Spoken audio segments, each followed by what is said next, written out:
Or in areas like Atascocita, Aldine, Humble.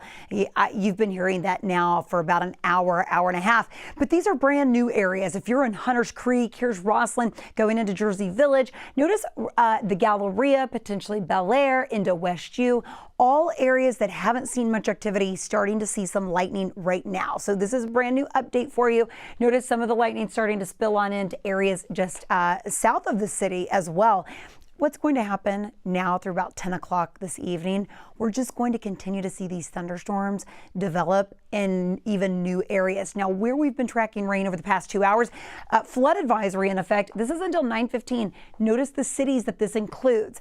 Aldine, Atascocita, Humble. This is issued by the National Weather Service, and again includes areas that have seen these thunderstorms that have stayed put kind of overhead. Here's IAH, where there was a ground stop earlier this evening. I take a broader scope, and I want to show you how much lightning that I'm tracking. Now, this has considerably dropped over the past hour, but total number of strikes, 151, positive strikes, 76. There's a live update for you there. We were at about 550, so it has dropped a little bit. Let me take it into Waller, closer into Hempstead. Here's Pinehurst. We were seeing some very strong thunderstorms earlier. Aldine, that hail that we were tracking into the big airport, that is gone. So that thunderstorm has really weakened. And now if you're in League City or Pearland or Friendswood, I know you haven't seen any thunderstorms, so no lightning yet. These are all prefrontal showers. Oh, take a look at that. Closer into Baytown, there's 1 or 2 thunderstorms maybe, but this is going to continue to push southward and fill in across the area. So now through 11 o'clock is when I'm expecting us to see the strongest thunderstorms.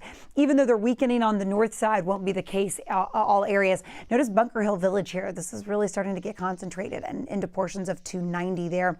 Again, areas south of the city, we are tracking some showers, but really haven't seen much as far as thunderstorms. So you haven't seen the gusty wind or the hail like what we've seen in areas like Aldine and Atascocita. Across the state from Dallas, notice San Antonio still under 1 active severe thunderstorm warning, but that's really it. Getting a little bit of a break as of now. Again, notice there's that 1 severe thunderstorm warning, but that's actually moving out of here. So as far as how much rain we have seen, I want to put this in perspective because some of you have not seen much rain and some of you under that flood advisory until 9:15 this evening. So the areas under that flood advisory, take a look, between 3 and 4 inches of rain. Yeah, Aldine, I'm talking to you here close to the big airport. So this is a big area that's seen the most rain. Closer into the city though, 1/10 of an inch. So if you're watching and you're like, we have not seen much but a few showers, I get it. Notice I-10 westbound into Katy, not much rain, about 1/10 of an inch. Very big difference than the 3 to 4 inch rain accumulations from Aldine, Atascocita, and Humble. Areas just north and northeast there, once you're headed closer into Liberty County, between about 2 to 3 inches of rain. But when you head closer into Hobby Airport, I mean, again, 1/10 of an inch. So really depends on where you are this evening to how much rain you've seen. We are going to just continue to watch this through about 10, 11 o'clock this evening. Do you see all this rain closer into Dallas? So what's going to happen? We're going to get some of this moisture even early tomorrow morning. Not as much though. So let me show you the big picture as far as our future track goes.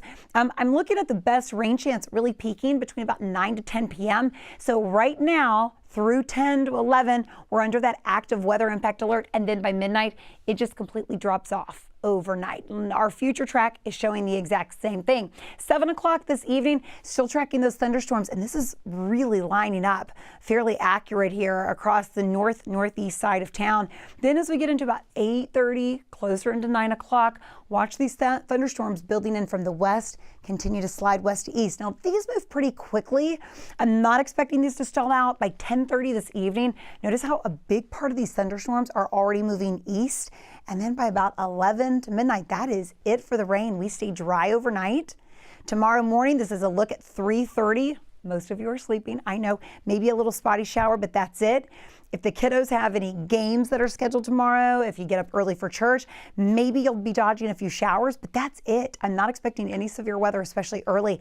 The chance for a few thunderstorms will develop for the afternoon. This is Sunday, 6:30. Again, notice some of these thunderstorms. Not expecting severe weather, but just be prepared. Maybe the potential of some lightning. Some of these showers, try to hang with us into Monday. Not much of them. The active severe thunderstorm watch for Colorado, Wharton, Matagorda County in effect until 11 o'clock this evening. rain. And that's really just for our extreme southwest counties. We have not had a warning as of yet this evening. That flood advisory and about 2 special weather statements from the National Weather Service, but that's it. I got no active warnings so far this evening. As far as how much rain we could see this week, remember the next real rain chance after this will arrive on Wednesday. Right now we're looking like we could pick up another 1 to 2 inches of rain there. Okay, we're going to keep you posted all night long right here at KHOU.